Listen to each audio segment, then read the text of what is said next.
अनिल आनंद जी मेरठ से।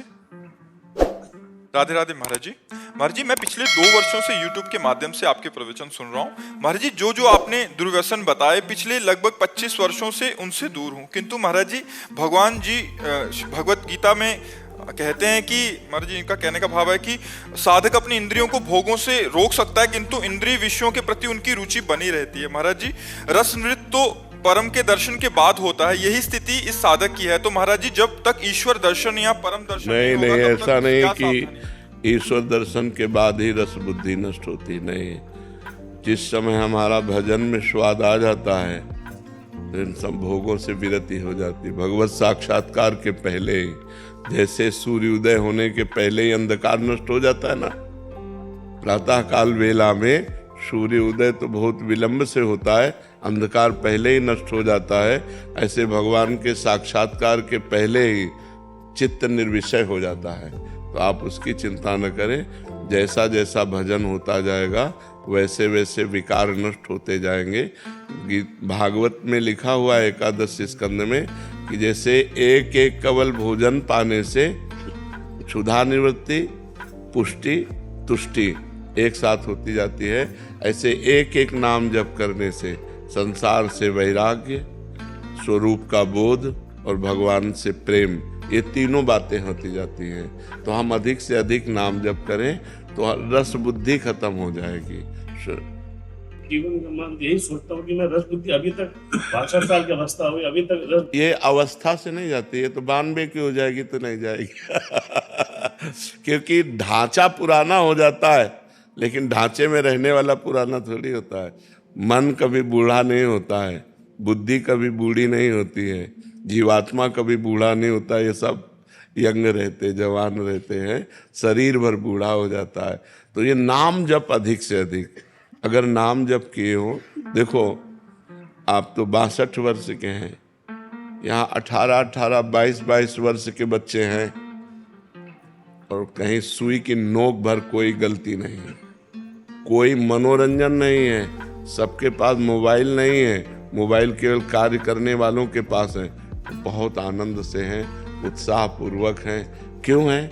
भगवान की शरण में है, भगवान का नाम जप कर रहे हैं। श्री सुखदेव जी की अवस्था 16 वर्ष की थी, परब्रह्म परमात्मा में स्थित। शरीर की अवस्था से इंद्रियों के निर्विषय होने का कोई ताल्लुक नहीं है। अगर हम नियम पूर्वक अधिक भजन करें तो कम समय में हम निर्विषय हो सकते हैं। एक बार एक दिन सत्संग हुआ था कि 1 करोड़ नाम जप करने पर भागवतिक स्वप्न आने लगते हैं, बड़ी दिव्यता आने लगती है, सद्गुण आने लगते हैं। 2 करोड़ नाम जप करने पर इंद्रियां निर्विषय होने लगती है, नाम प्रिय लगने लगता है, और जो दिव्य आकाशचारी ऋषि मुनि हैं उनसे बात होने लगती है। ऐसे करोड़ करोड़ नाम के 13 करोड़ नाम का 13 करोड़ नाम जप करने वाला दूसरों को मोक्ष प्रदान कर सकता है। तो हम नाम अधिक जप करें और अपने आप को भगवद आश्रित कर दें। वो विषय जो निषेध हैं उनको तो स्वीकार ही ना करें, और जो विषय विधि है कि आप स्वीकार कर सकते हैं वो भगवान को अर्पित करके भोगिए, तो रस बुद्धि होने पर भी भगवत प्राप्ति हो जाएगी। जैसे बहुत सुंदर भोजन में रीता है, वो हम भोजन श्री जी को भोग लगा दें, अब हम स्वाद से पाएं। हमारी लाडली जो ने पाया है, रोटी सब्जी दाल खीर पूड़ी जो भी है, कितना स्वादिष्ट है। स्वाद बखान बखान करके पाओ तो भी आप बंधोगे नहीं, क्योंकि प्रसादे सर्व दुखा नाम हानि रस्योपजायते। भगवत प्रसाद समस्त दुखों का नाश कर देता है और प्रसन्नता प्रदान करता है। ऐसे ही जो हमें विषय प्रिय है वो हम भगवान को अर्पित कर दें। जो विषय प्रिय है, नाथ ये आप देख लो, आपकी मर्जी हो तो इसकी प्रियता अपने चरणों में घसीट लो, आपकी मर्जी हो वैराग्य दिला दो, प्रभु मैं आपकी शरण में हूँ। और बात पक्की समझो, शिव बिरंची का मोह है, को है बपुरान, बेचारा और कौन डींग हाँक सकता है। शिव बिरंची का मोह है, भगवान की बलवती माया है। तो भगवान ही जब हमें निकालेंगे तभी हम निकल सकते हैं। तो हम ऐसे रहें, आश्रित रहें, शरणागत रहें और नाम जप करते रहें, और इसकी चिंता न करें, चिंतन करें। चिंतन जब इसका होगा विषयों का तो भी हानि हो जाती है। जहाँ हम विषयों का चिंतन करते हैं कि यार जब विषयों का चिंतन रस बुद्धि से हो तो तुरंत नाम के द्वारा उसे काटो। नहीं नहीं, बहुत भोगा, संसार भोग रहा है, नहीं अब नहीं, राधा राधा राधा राधा, तो हम इससे निकल जाएंगे। घबराने की जरूरत नहीं है। ये हमारे प्रभु की ही माया है, किसी दूसरे की नहीं है। नहीं, किसी दूसरे की होती तो घबराने की जरूरत थी। मेरे प्रभु की ही माया है, तो जिस दिन मेरे प्रभु डांट देंगे उसी दिन माया मुक्त हो जाएंगे। ये भरोसा रखकर खूब नाम जप करो। बाबा सिर्फ नाम जप से हो जाएगा? हो जाए, पूर्ण नाम जप से हो जाएगा। नाम जप पूर्ण है। तीर्थ, यज्ञ, दान, पुण्य, स्वाध्याय, इनसे पूर्ण नहीं होगा, लेकिन नाम जप से पूर्ण हो जाएगा। विराज भट्ट जी, राधा वल्लभ श्री हरिवंश। महाराज जी, क्या कोई ऐसा उपाय है जिससे मुझे रजोगुण और तमोगुण ना सताएं? हाँ, नाम है ना, जितना नाम जप करोगे, नाम त्रिगुणातीत है। और रजोगुण तमोगुण से क्या हो, सतोगुण से भी ऊपर कर देगा। त्रिगुणातीत से त्रैगुण्य स्थिति प्रदान कर देगा। जितना हम अधिक, देखो खास बात क्या है, त्रिगुण रचना संसार है, भगवान त्रिगुणातीत है। संसार का चिंतन छूटे, चाहे मंत्र जप रहे हो, नाम जप कर रहे हो, या भगवान के पावन चरित्रों का चिंतन कर रहे हो, या चरित्र सुन रहे हो, या साधु संग महात्माओं का संग कर रहे हो, तो हमारा जब भगवान से संबंधित चिंतन होता है तो गुणातीत होता है। और जब संसार का चिंतन होता है तो सतोगुणी है तो सतोगुण बढ़ेगा, रजोगुणी है तो रजोगुण बढ़ेगा, तमोगुणी चिंतन है तो तमोगुण बढ़ेगा। संसार 3 गुणों से ही बना हुआ है और भगवान त्रिगुणातीत हैं। तो यदि हम भगवान का चिंतन करेंगे तो हम गुणातीत हो जाएंगे, संसार का चिंतन करेंगे तो त्रिगुण के अंतर्गत रहेंगे।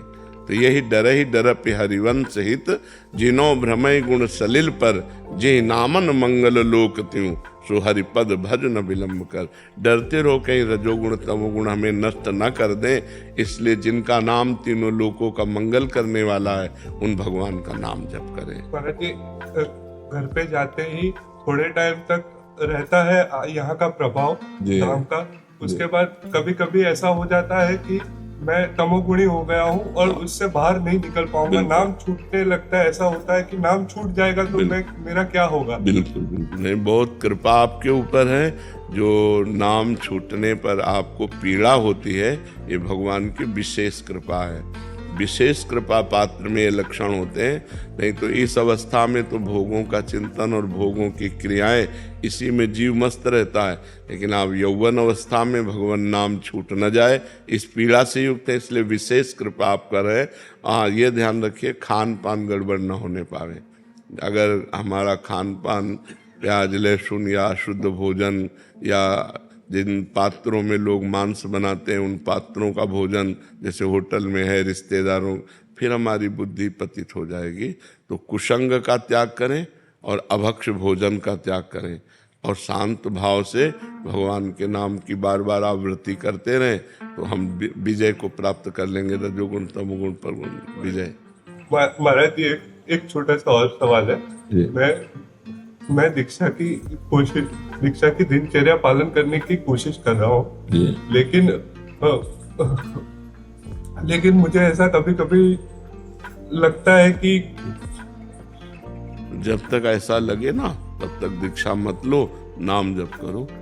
नाम जप करते रहो, समय थोड़ी व्यर्थ जा रहा है। दीक्षा ना ले और नाम जप करे तो उसका समय व्यर्थ थोड़ी जा रहा है, भगवत प्राप्ति की तरफ आगे बढ़ रहा है। नाम से ही भगवत प्राप्त। मान लो आप राधा नाम जप रहे हैं, या कृष्ण नाम जप रहे हैं, या राम नाम जप रहे हैं, तो किसी न किसी संत के मुख से तो निकला ही है ना, कोई न कोई गुरुदेव तो है ही ना। तो जिनके मुख से हम निकला नाम पकड़ ले, उन्हीं को गुरुदेव मान ले, तो पहली दीक्षा नाम दीक्षा हो गई। फिर जो मंत्र दीक्षा है, जब आत्मबल पुष्ट हो जाए तब लीजिए। जब हमारा आत्मबल पुष्ट हो जाए तब हम मंत्र दीक्षा ले लें, नहीं तो नाम दीक्षा मान करके खूब नाम जप करते हैं। हेमलता जी, राधे राधे। महाराज जी, वृद्धावस्था से डर सा लगता है, क्योंकि अभी अरे वृद्धावस्था के बाद एक अवस्था और आती, मृत्यु। वो सब कुछ छुटा देती। वृद्धावस्था में तो कुछ तो बचा रहता है, लेकिन मृत्यु अवस्था आती है, वो तो कब आ जाए पता नहीं, वृद्धावस्था के पहले आ जाए कि बाद आवे कोई पता नहीं है। डरो, अगर मृत्यु से डरोगे तो डर कर भगवान की शरण में चले जाओगे। जो सभीत आवा सरनाई, रखी हो ताई प्राण की नाई। भगवान कहते हैं भयभीत होकर मेरी शरण में आ जाओगे तो मैं तुम्हें प्राणों से भी अधिक प्यार करूंगा। तो भगवान की शरण में हो जाओ, पक्का शरीर की दुर्गति होनी है। ये जन्म ही दुर्गति के लिए इस शरीर की, तुम सदगति को प्राप्त हो जाओ।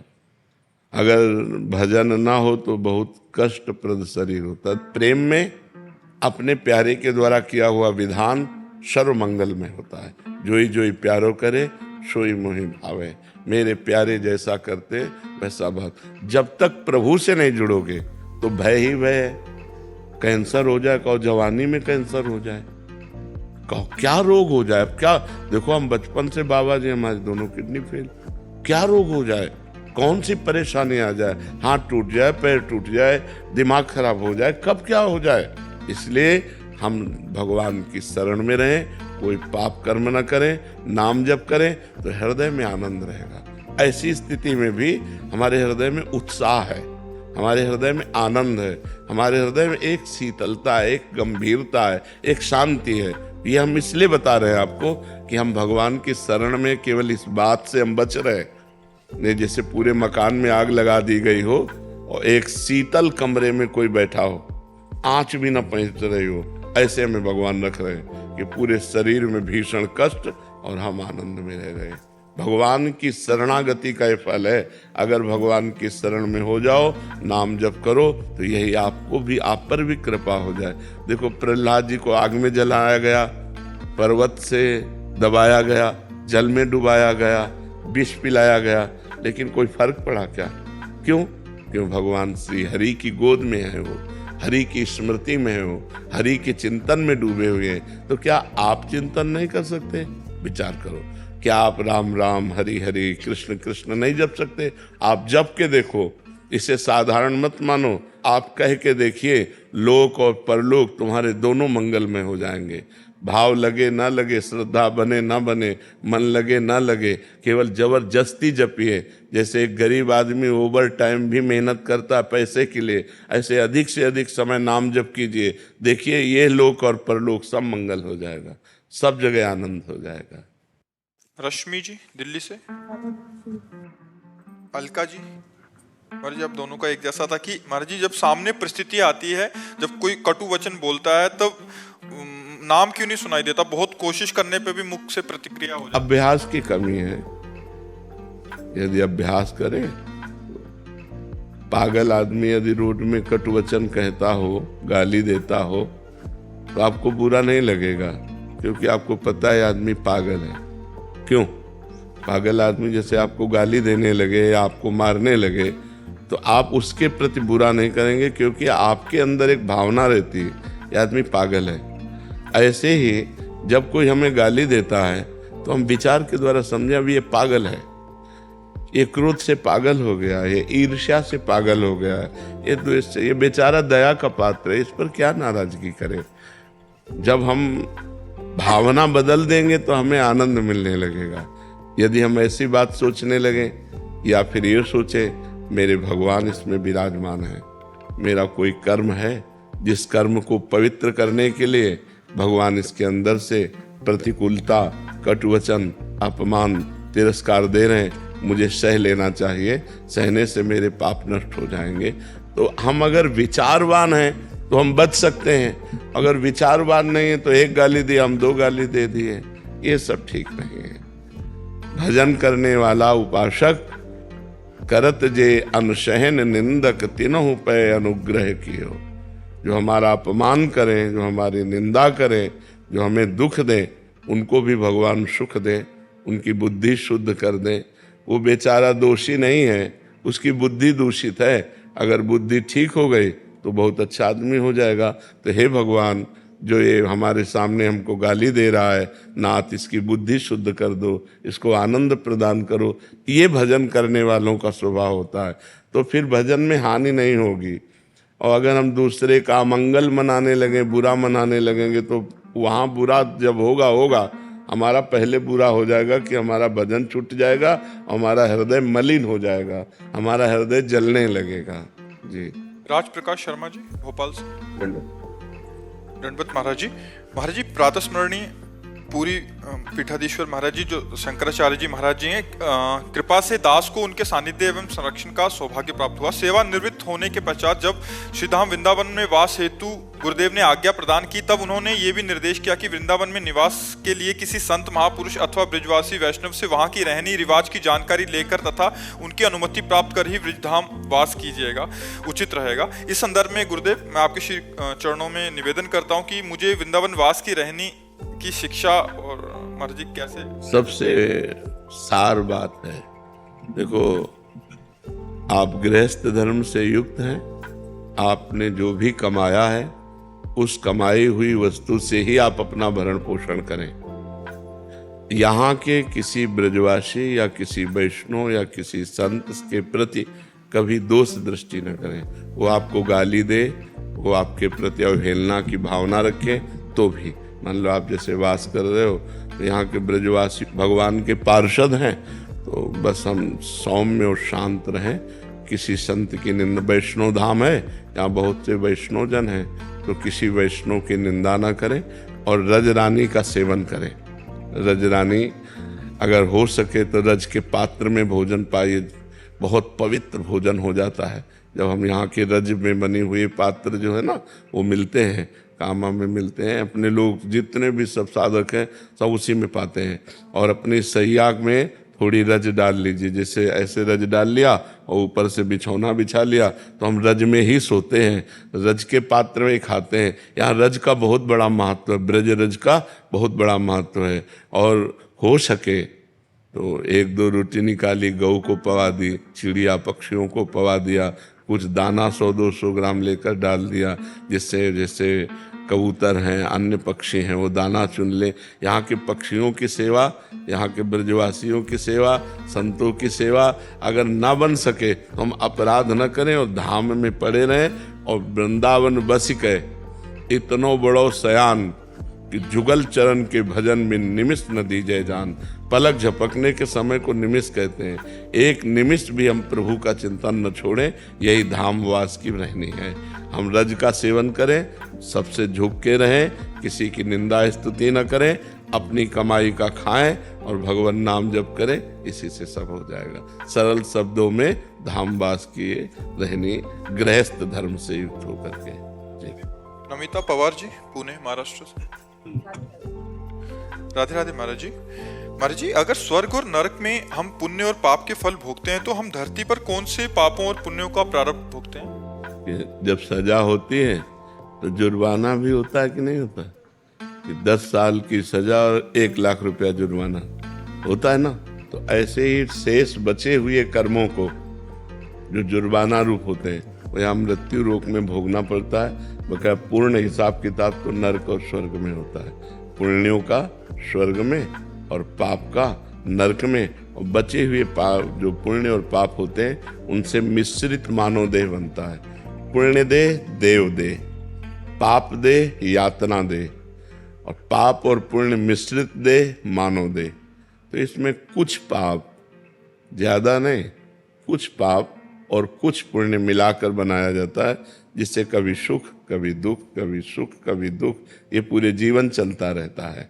लेकिन देवलोक में दुख नाम की चीज नहीं है, नरक में सुख नाम की चीज नहीं है। यहाँ सुख और दुख दोनों हैं। अगर भजन कर लो तो पाप और पुण्य दोनों को नष्ट करके परम सुख को प्राप्त हो सकते हो, जो सुख और दुख दोनों से परे है। ये मानव देह में विशेष योग्यता है कि वो भगवान का भजन करके शुभ और अशुभ को नष्ट करके वो परमात्मा प्राप्ति कर सकता है, वो आत्यंतिक सुख प्राप्त कर सकता है। ये न देव शरीर में है न यातना देह में है, ये केवल मानव देह में ही सुविधा है कि आप भजन करके भगवान को प्राप्त हो सकते हैं। डॉक्टर विनीशा जी, जयपुर से। राधे राधे महाराज जी, जब किसी से प्रेम करते हैं उसके विषय में सोचना नहीं पड़ता, स्वतः ही उसकी याद आती है। ईश्वर से प्रेम कैसे होगा? ऐसा कैसे, ऐसी कैसे बात करते हो? उसका रूप, उसका गुण, उसका स्वभाव, उसकी चाल ढाल, ये सब हमारे दिमाग में चलती है। प्रेम ऐसे हो जाता है। हम जब किसी से प्रेम करते हैं, उसका स्वभाव, उसकी चाल ढाल, उसका रूप, उसके साथ बैठना, उसकी बातचीत, वो सब हमारे दिमाग में नाचती है। ऐसा करो आप प्रभु के लिए। प्रभु का रूप, प्रभु की बातचीत, प्रभु का नाम, प्रभु का स्वभाव, प्रभु के गुण, प्रभु का चिंतन, अभी प्रभु से प्रेम हो जाए। समझिए आप, प्रेम ऐसे किसी से हो जाता है क्या? हम किसी के विषय में जब सुनते हैं और उसकी बात करते हैं, उससे उसके रूप का चिंतन करते हैं, उसके स्वभाव का, उसके गुण का चिंतन करते हैं, तो हमें उससे प्रेम हो जाता है। तो ऐसे हम प्रभु की कथा सुने, प्रभु का नाम जप करें, प्रभु की महिमा सुने, बार बार उन्हीं के विषय में सोचें, तो उनसे प्यार हो जाएगा। बिल्कुल ऐसा। और जिससे प्यार हो जाता है, फिर वो हमारे दिमाग में बस जाता है। पिय मूर्ति नयनन बसे। मान लो व्यक्ति तो दूर है, लेकिन भगवान तो हमारे में भी विराजमान है।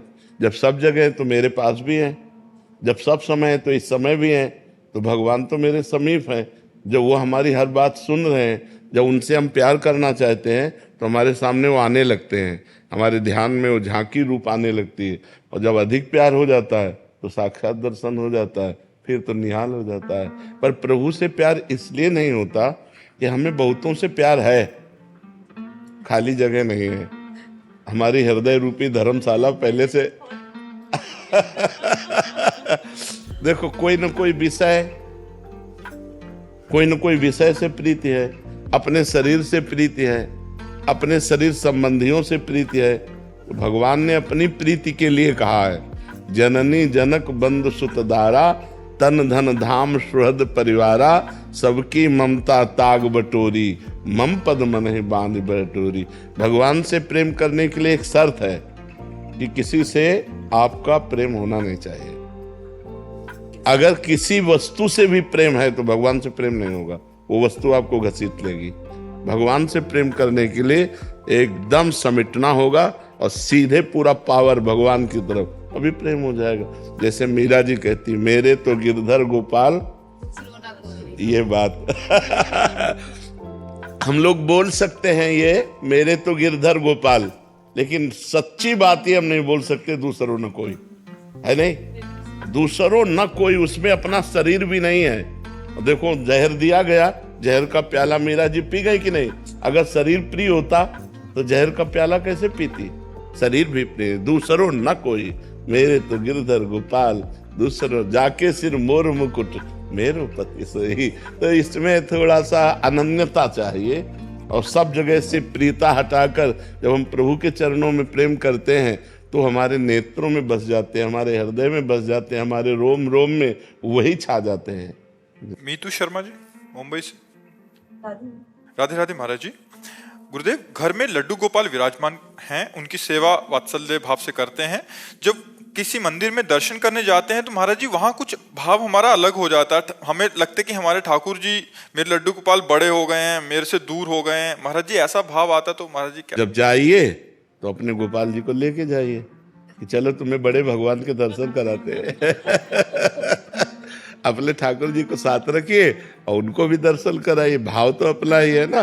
तो हम जब अपने भाव से बने रहेंगे ना तो रहेगा, चलो लाला आज तुम्हें संत दर्शन कराने चलते हैं, चलो आज तुम्हें ठाकुर जी के दर्शन, क्योंकि हमारा लाला ठाकुर जी थोड़ी है, वो तो हमारा लाला है।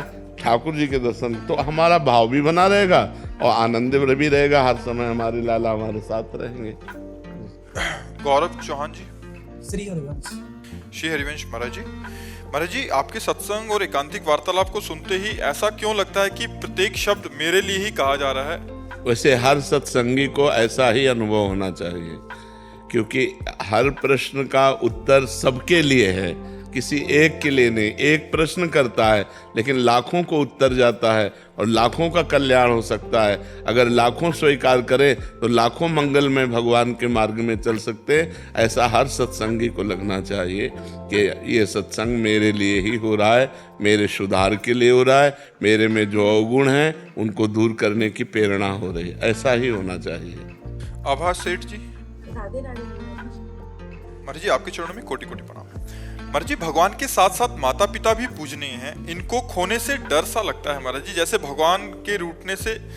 देखो, इसका नाम है मृत्यु लोक। यहाँ पूजनीय अपूजनीय, श्रेष्ठ नीच, उत्तम अधम जो भी है सब मरेंगे, क्योंकि इसका नाम है मृत्यु लोक। मृत्यु के लोक में हम हैं, तो मृत्यु अपना काम करेगी, चाहे संत हो, चाहे असंत हो, चाहे बच्चा हो, चाहे जवान हो, चाहे बुद्धिमान हो, चाहे मूर्ख हो, चाहे पापी हो, चाहे पुण्यात्मा हो, मृत्यु लोक में है, मतलब मरेगा। अब समय निश्चित नहीं है, समय किसी का बाल्यावस्था में ही मृत्यु, किसी की जवानी में, किसी की वृद्धावस्था। तो हमें पहले से तैयार रहना चाहिए कि ये सब बिछुड़ेंगे। हमको जो वैराग्य हुआ बचपन में वो इसी बात से हुआ। हम अपनी माँ से बहुत प्यार करते थे, तो वैसे हर बच्चा माँ से प्यार करता है। तो जब स्कूल से आते लगता है ये मरेगी, जब ये मरेगी तब मैं कैसे जी पाऊंगा। ये शाश्वत संबंध नहीं है। तो कौन ऐसा है जो मेरा वास्तविक मित्र बन सकता है? तो बस हृदय से आता भगवान से। तो फिर उन्हीं के लिए जीवन अर्पित की हुई। जो सच्चा मित्र है उसी को प्राप्त करना है, उसी से प्यार करना है, पूरे जीवन का प्यार उसी को देना है जो हमारा सच्चा मित्र है। तो जैसे हम माँ से प्यार करते हैं, पिता से प्यार करते हैं, तो ये विशुद्ध प्यार नहीं होता, इसमें मोह होता है। और मृत्यु होने पर बड़ा दुख होता है, क्योंकि जिससे हमें प्रियता होती है, लगाव होता है, उसको सदैव पास रखने की इच्छा होती है। और मृत्यु पास रहने देगी नहीं, सदैव नहीं रहने देगी, ये बिछुड़ेगी ही। यहाँ बिछुड़ना ही है, इसीलिए फिर मन हट जाता है और लगता है कि ऐसी जगह लगाओ जहाँ बिछुड़ना ना हो। वो है श्री कृष्ण, वो है किशोरी जी।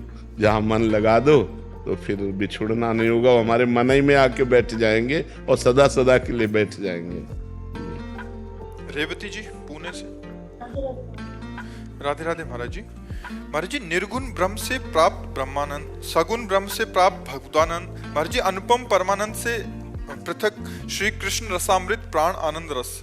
महाराज जी भगवान के लिए भी विमर्श तथा परम रहस्य रस की क्या आप कहना चाह रहे हैं इसमें? राधा सुधा निधि में है वैसा वर्णन, वो उनके लिए क्या अगम्य है ऐसा? महाराज जी इसमें एक व्यासवाणी का और कोटेशन दे रहे हैं कि निर्गुण सगुण ब्रह्म ते न्यारो बिहरत सदा संघात, व्यास विलास सदा रस अद्भुत निगम अगोचर बात। इसमें तुम्हें क्या संशय है? श्री कृष्ण के लिए भी कुछ अगम्य है ऐसा? श्री कृष्ण के बहुत रूप हैं, एक ही रूप थोड़ी तुम जानते हो। जैसे अब तुम्हें समझाएंगे तो समझो। हमारा स्वरूप निर्गुण है, आपका स्वरूप निर्गुण है। आप अपने को निर्गुण मानते हैं तो सगुण मानते हैं, तो ये देह को लेकर तो मानते हो नहीं। बोलो आपका स्वरूप क्या है? कोई रूप नहीं आपके स्वरूप का, कोई गुण नहीं, वो चिदानंद में है। जो आपका स्वरूप है वो चिदानंद है, वो भगवत स्वरूप है, लेकिन आप उसे जानते नहीं हैं। आप इस पार्थिव पांच भौतिक देह को ही केवल अपना स्वरूप मानकर अपने को स्त्री मानते हैं, मानते ना। स्त्री रूप में आप साकार हैं, लेकिन परमात्मा अंश रूप में आप निराकार हैं, जो सर्वत्र व्याप्त है। ऐसे श्री कृष्ण रूप में साकार हैं, लेकिन श्री कृष्ण तत्व रूप में सर्वत्र व्याप्त है। अब सुनिए, जब श्री कृष्ण रूप नहीं प्रकट किए हुए थे तब भी तो श्री कृष्ण थे। तो कहां थे? निकुंज में, नित्य धाम वृंदावन में प्रियाजू के साथ। तो सगुण रूप अवतार लीला, निर्गुण रूप तत्व रूप से, और सगुण निर्गुण दोनों से न्यारे। अवतार लेने के पहले, अवतार लेने के समय निकुंज में ताला लग गया था क्या? कि अब तो गए यहां से दिल्ली गए, हमें तो दरवाजा बंद है तो थे ना। तो वही है, सगुण निर्गुण दोनों से न्यारे, निर्गुण सगुण ब्रह्म ते न्यारो। जो प्रियाजू की गलवैयां दिए हर समय विहरण करते रहते हैं, एक रूप में अवतार लेते हैं, लीला करते हैं। लेकिन जिस समय अवतार लीला चल रही होती है उस समय निकुंज लीला भी चल रही होती है। निकुंज लीला में ताला तो नहीं लग जाता, तो समझ रहे ना। अच्छा, अब जैसे सखाओं के साथ श्री कृष्ण यहाँ खेल रहे हैं और कह दिया जाए इनके लिए भी वो अगम्य है क्या? उसी समय वो श्री जी की महावर रचना कर रहे हैं। उसी समय श्री जी का चिबुक प्रलो रहे, उसी समय श्री जी की रूप माधुरी का पान कर रहे हैं, बोले श्री कृष्ण के लिए भी दुर्लभ है। अब आप देखो कब कहां जब सखाओं के साथ खेल रहे हैं और वहां श्री जी के पास वो रसिक देख रहा है कि वो तो चिबुक वे मृद चिबुक प्रलोई प्रबोधत तो भामिन कर सो कर टारत, बोले वो श्री कृष्ण के लिए भी दुर्लभ है। कौन श्री कृष्ण? जो सखाओं के साथ खेल रहे हैं, तो हैं कौन? वही तो है, बस यह है रहस्य समझ या रहस्य रघुनाथ कर बेग ले जाने कोई, और जो जाने रघुपति कृपा तो सपने में मोह न होए। अभिलाष यादव जी भोपाल से। राधे राधे महाराज। राधे राधे महाराज जी। महाराज जी पिछले 1 वर्ष में जब से आपका सत्संग सुना है, श्री जी की कृपा से 1,54,00,000 नाम जप हो गया महाराज जी, जिसमें मुझे परोपकार की भावना उत्पन्न हो रही है महाराज जी। अभी इनका कहना था कि जैसे कोई दीनहीन या किसको देखता हो तो अपना भजन दे देता हूँ कि मेरा इतना भजन उनको दे दो, तो महाराज जी ऐसा करने से भजन नष्ट हो? नहीं, पहले तो अपने लक्ष्य तक पहुंचो पहले, नहीं तो बीच में ही लुट जाओगे। भगवत प्राप्ति जब तक ना हो, अब तुम्हारे को प्रक्रिया बदलनी चाहिए। जो भजन करो वो भगवान को समर्पित करो, जो भजन करो वो भगवान को समर्पित करो। जिसको दीन दुखी देखो तो तन से धन से सुख पहुंचाने की चेष्टा करो और मन से भावना करो, भगवान आप तो परम उदार हो, आप इसे ठीक कर दो। भजन भगवान को दो, प्रार्थना भगवान से करो। शरीर से और धन से अगर सेवा बनती है तो वो सेवा कर दो, भजन भगवान को दो भगवत प्राप्ति के लिए। जब तक भगवत प्राप्ति ना हो जाए तब तक भजन खर्चा करने का बिल्कुल अधिकार नहीं रखना चाहिए। महाराज जी उस समय मन बहुत द्रवित हो जाता है, तो तन से सेवा कर दो और मन से प्रार्थना कर दो। आपका भजन तो थोड़ा है ना, तो भगवान अपार करुणा सिंधु हैं, तो हम प्रार्थना करते हैं कि भगवान इसके कर्म को आप नष्ट कर दो, इसको सुख प्रदान करो। हे भगवान आप इसके दुख को दूर करो। ये तो हर भक्त विनय कर सकता है। तो विनय करना, शरीर से और धन से सेवा करना, भजन को भगवान के चरणों में समर्पित करना, वो सिर्फ भगवत प्राप्ति के लिए है। हमारा जन्म साधन धाम मोक्ष कर द्वारा, हम भगवत प्राप्ति के लिए भजन करते हैं। और दूसरी बात, सब में भगवान है, सब रूपों में भगवान है। तो जब कोई दुखी हो तो देखो भगवान दुख की लीला कर रहे हैं। तो हमसे जो बन सके हम तन मन धन से सेवा कर दें, लेकिन भजन भगवान को दें। भजन का फिर उससे लक्ष्य की प्राप्ति में बाधा पड़ जाए। महाराज जी विचार ऐसा आता है कि मैं तो और भजन कर लूंगा, लेकिन इसको लेकिन शाम तक जियोगे आपको पता है क्या? शाम तक आप जियोगे क्या? ये कोई गारंटी तो है नहीं ना।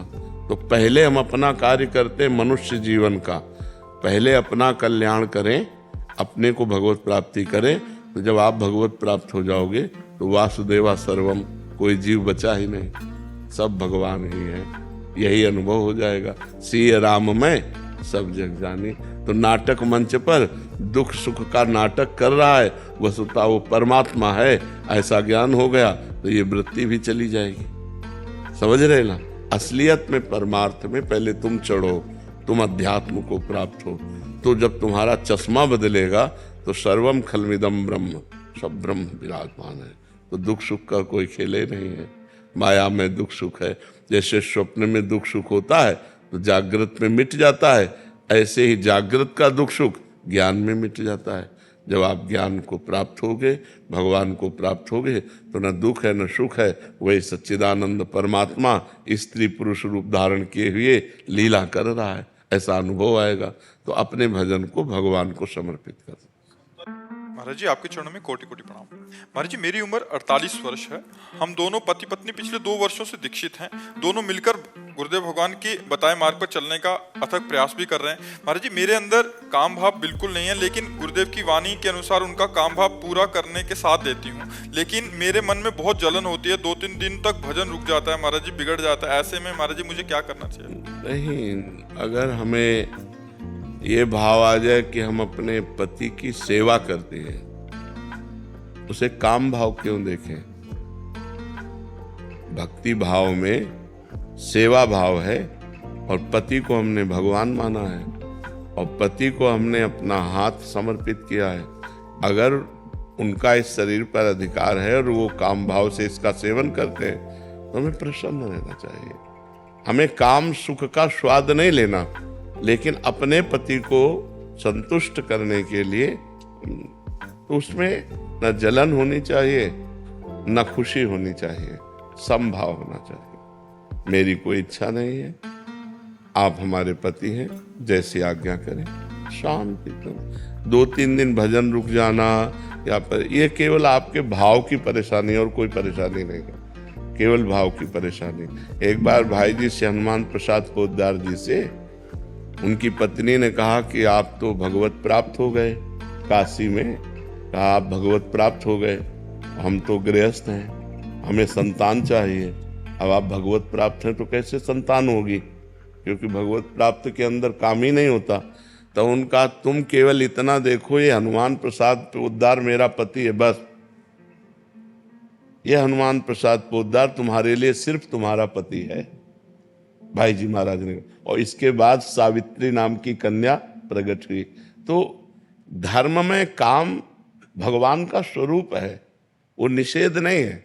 अधर्म में काम, अभी किसी अन्य पुरुष के प्रति आपकी भावना हो तो ये निंदनीय है, लेकिन अपने पति यदि ऐसा करते हैं तो ना हमें क्षोभ होना चाहिए, ना हमें रोष होना चाहिए और ना हमारे भजन में फर्क पड़ना चाहिए। हमारी सेवा हो रही, हमारे पति हैं, तो इसको निगेटिव में मत लीजिए, नकारात्मक भाव में मत लीजिए।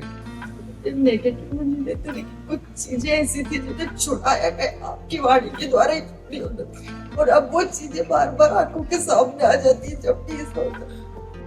देखो, इस शरीर को प्रिय अपना मत मानो, अपना स्वरूप मत मानो। जैसे हमने ये कपड़ा दे दिया, अब इसे चाहे पैरों से रौंद दो चाहे माथे पे बांध लो, हमारा कोई अधिकार नहीं। ऐसे हमने ये तन मन धन सब भगवान को दे दिया और अपने पति में हम भगवान की भावना करते हैं। अरे बिल्कुल, आप सोच केवल बदल दो, केवल सोच बदलनी है। हाँ, केवल सोच बदल दो, इससे कोई फर्क नहीं पड़ता। अपने धर्म का पालन करते हुए यदि हम विषय सेवन करते कोई फर्क नहीं पड़ता, और धर्म विरुद्ध हम केवल चिंतन कर ले तो फर्क पड़ जाएगा। धर्म के विरुद्ध नहीं चलना, धर्म से युक्त चलना है। भगवान ने बनाया ही ये संसार ऐसा है। अगर वो निष्काम है तब तो बहुत बढ़िया है, आप भी निष्काम रहिए। अगर वो सकाम है, अगर आप उनका साथ नहीं देते, फिर वो इधर उधर दृष्टि डालें तो कम एक साथी तो हमारा बिगड़ रहा है ना, तो ऐसा नहीं चाहिए।